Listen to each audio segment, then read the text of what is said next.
I mean, do not entertain doubts about dishonesty and corruption.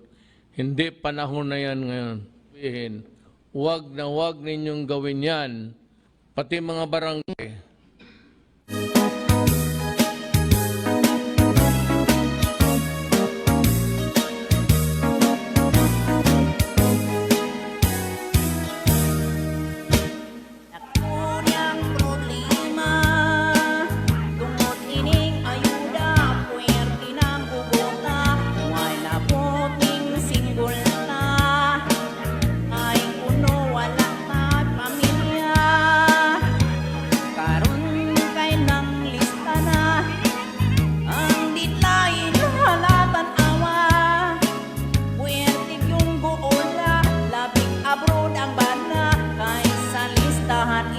Mahanaw ka ambot og ngano kung eleksyon wala man yun intaw masiro isang patay ang tawo iapil man taon sa boto pero sa ayuda piliun lamang ang ilista basta mahitungod sa kwarta na ni ana daghan mang halimaw o buaya karon nang lista na hindi daing nalanin niyo tanawa pwerte kayong buula sa waybanan kay silawa alista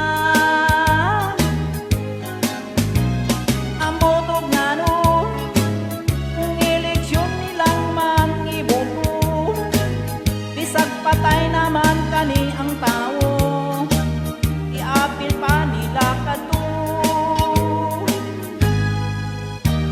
dako niyang problema tungod ining ayuda puwerti ng bugota way labot ning singgolta kay kuno wala tay pamilya karon kay nang lista na ang deadline halatan awa puwerting buulan nila kay abroad mang bana sa listahan na hanaw rataw ka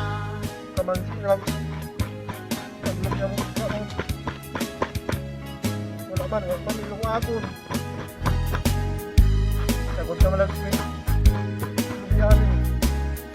Ang balita, magbibigay po ng 30,000 pisong pabuya si Pangulong Duterte sa mga magsusumbong laban sa mga opisyal ng gobyerno na kinukurakot ang ayudang para sa taong bayan.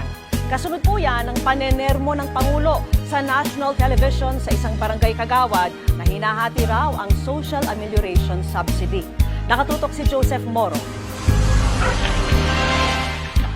3,500 bibigay sa ano? Tingnan, picturean nga natin.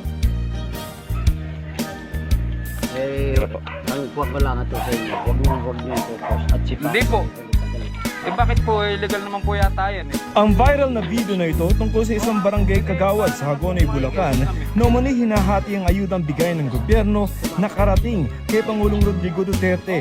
Sa kanyang public address kagabi, nakatikim ng mura mula sa Pangulo ang barangay kagawad. Do not entertain doubts about dishonesty and corruption. Hindi panahon na yan ngayon. Huwag na huwag ninyong gawin yan.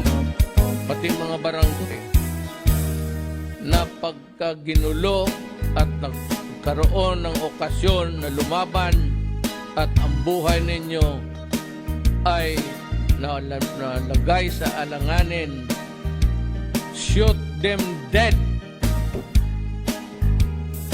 Tingnan eh, patay.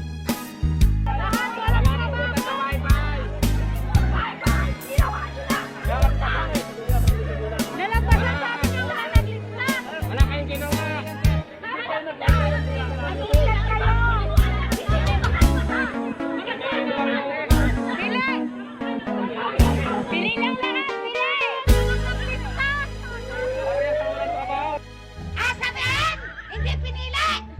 Tanga pala sila eh! Bakit